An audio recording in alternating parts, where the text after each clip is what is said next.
ரொம்பவே ஒரு சாதாரணமான ஒரு பையன். காலையில் எழுந்து காலேஜுக்கு போயிட்டு ஃப்ரெண்ட்ஸ் கூட ஃபுல்லாக அமக்கலம் பண்ணிவிட்டு திரும்பி வீட்டுக்கு வந்துட்டு வாட்ஸ்அப்பில் ஃபேஸ்புக்கில் எந்த நேரமும் ஃப்ரெண்ட்ஸ் கூட மெசேஜ் பண்ணிவிட்டு சந்தோஷமாக இருக்க ஒரு யதார்த்தமான ஒரு பையன். இப்போ இருக்க காலகட்டத்தில் பார்த்திங்கன்னா நம்மளோட ஃபேஸ்புக் அம்மாவாகவும் வாட்ஸ்அப் அப்பாவாகவும் மாறிட்டுருக்க காலகட்டம் அது. இப்போ உங்ககிட்ட நான் ஒரே ஒரு விஷயம் மட்டும்தான் ஷேர் பண்ண ஆசைப்பட்றேன்.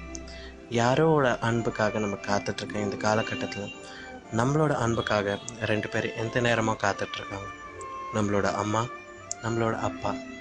அம்மாவோட அன்பு நான் சொல்லி தான் புதுசாக ஆகணுன்ற அவசியம் இல்லை. என் பையன் சந்தோஷமாக இருக்கணும்னு சொல்லிட்டு அம்மா காத்துட்ருப்பாங்க. அந்த நேரத்தில் வாட்ஸ்அப்பில் ஒரு குரூப்பில் வந்து ஒரு ஃபன்னி டெக்ஸ்ட்டை பார்த்துட்டு நம்ம சிரிச்சிட்ருப்போம். அதை பார்த்த அம்மா என் பையன் உண்மையாலே ரொம்ப சந்தோஷமாக தான் இருக்கான்னு நினச்சிட்டு சந்தோஷப்படுவான். அப்பா 24 மணி நேரமும் ஃபோனும் கையுமாகவே சுற்றிட்டுருக்கான் என் பையன், அவனோட வாழ்க்கை என்னத்துக்காகும் அப்படின்னு சொல்லிட்டு கவலைப்பட்டுட்ருக்கார்.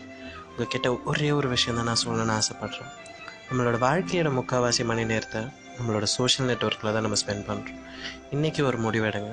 டெய்லி ஒரு 5 நிமிஷம் அம்மா கூட உட்காருங்க. ஃப்ரெண்ட்ஸ் கூட பேசுகிற மாதிரி அம்மா கூட அடித்து பிடிச்சி ஜாலியாக கலாச்சு வாழ்க்கையை ஜாலியாக்குங்க. அம்மாவுக்கு இதை தாண்டி என்ன தேவை? அப்பா கூட தோள் மேலே கை போட்டு, அப்பா எப்படி இருக்கீங்க, சாப்பிட்டீங்களா, வேலை எப்படி போயிட்டுருக்கு, இதை கேளுங்க. இதை தாண்டி அப்பா வேறு என்ன எதிர்பார்த்துட போகிறாரு? நம்மளுக்கு அம்மா அப்பா இருந்தோம், அவங்களோட அன்பை நம்ம சரியாக யூஸ் பண்ணிக்கிறதில்ல.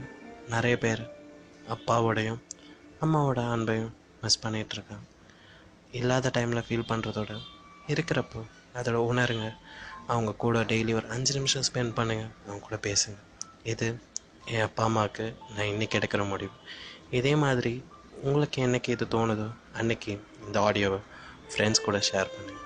தேங்க்யூ. லவ் யூ அம்மா. எப்போவுமே லவ் யூ அப்பா.